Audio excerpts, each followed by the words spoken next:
हम 10,000 वर्ष तपस्या करते हैं तो जितना पुण्य हमें लाभ प्राप्त होता है, उससे ज्यादा हम यदि शरीर में रहकर 10 दिन साधना कर लें तो 10,000 वर्ष के बराबर तपस्या और ऊर्जा हमें 10 दिन में प्राप्त होती है। इस तरह से शरीर हमारा बहुत अनमोल है। और जो लोग इस शरीर की वैल्यू नहीं करते, अकाल मृत्यु को धारण करते हैं, तनाव में आते हैं, शरीर से छिन्न भिन्न हो जाते हैं, वह आत्मा बहुत कष्ट में रहती है। क्योंकि अभी हम शरीर में हैं तो भूख प्यास तो हम मिटा सकते हैं, किसी तरह से ऊर्जा किसी रूप से ले सकते हैं, पर बाहर की दुनिया में पारदर्शिता में इतने ऊर्जावान तो है नहीं कि हम ऊर्जा कहीं से संचय कर सकें। तो हम लोग यदि कहीं से पानी पीते हैं ऐसे तो नीचे से चला जाता है, भोजन पाते हैं तो पानी पाते, तो पाने के लिए फिर क्या करते हैं, कोई साधारण आत्मरूपी देहधारी के शरीर में प्रवेश करते हैं भोजन का ऊर्जा पाने को, जिसको दूसरे रूप में लोग, हर धर्म के लोग, हर देश के लोग अलग अलग मान्यता के अनुसार पितृ पक्ष या पितृ पूजा और पितृ भोज कराते हैं और डेली अग्रासन देते हैं कि वह सूक्ष्म आत्मा हमारे पितरों को मिल सके, क्योंकि वह सूक्ष्म ऊर्जा ही ले सकते हैं। सूक्ष्म है तब तो सूक्ष्म ले रहे हैं ना, काया तो है नहीं। तो इस तरह से वह कई लोगों के अंदर आते हैं। तो जो शक्तिशाली तंत्र साधक होते हैं या ऊर्जावान होते हैं तो उस शक्ति से उसको आत्मा को निकालते हैं, उसको वेदना होती, पीड़ा होती।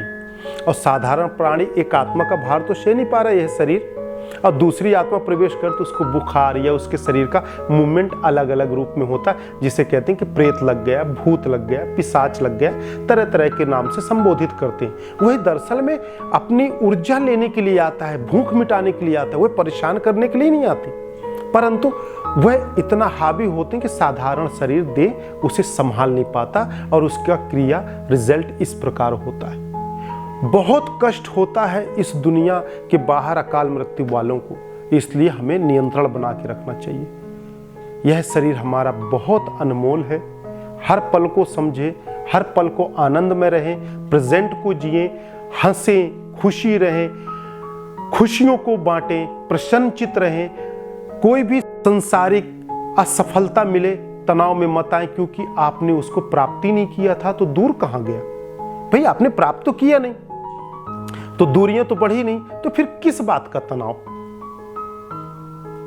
और जिसको प्राप्त किए तो यहां से लिए और यहीं छोड़े। और सबसे बड़ी बात तो हम शरीर भी यहीं से हमारा विकसित होता है इस प्रकृति की छांव में, और यहीं से छोड़कर हम चले जाते हैं। तो ये तो किराए का घर की तरह है, अनुभव करें। इसी के बीच में ईश्वर की ऊर्जा, अनुभूति, ईश्वरत्व की शक्तियां छिपी हुई है, जिसको समझने और अनुभूति का विषय। इतना सा समझ लो, जीवन आनंदमय हो जाएगा बस, और कुछ समझने की जरूरत नहीं है। रिलैक्स रहो, आनंदमय रहो, यह बड़ा अनमोल है।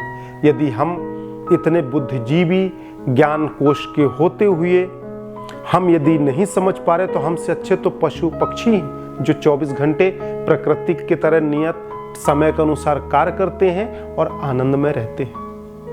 परंतु उनके पास बिगड़े हुए भाग बनाने का, बिगड़े हुए प्रारब्ध सुधारने का, मुक्ति मोक्ष ईश्वरत्व में समाहित उस ऊर्जा की अनुभूति का उनके अंदर यह पावर नहीं है। सिर्फ उनका एक सीमित ऊर्जा, एक सीमित अनुभूति है जो उनके जीवन के लिए है।